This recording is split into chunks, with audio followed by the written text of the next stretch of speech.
మనకి అందరికీ బాగా తెలుసు మోదుగ పూలు అని తెలుసు. ఈ మోదుగ పూలనే పలాశ అంటారు.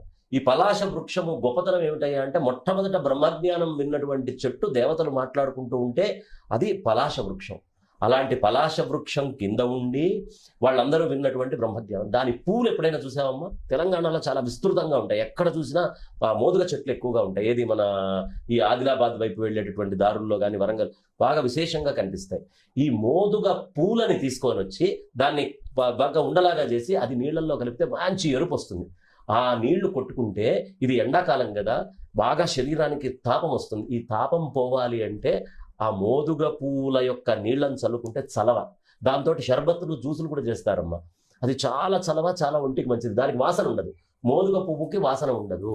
కానీ ఇది శరీరానికి రాసుకుంటే చాలా చలవ, ఆయాసం లాంటి వాటిని తీసేస్తుంది అని చెప్తారు వైద్య శాస్త్రంలో. మోదుగ పువ్వుకి ఆ లక్షణం ఉంది అని మనకి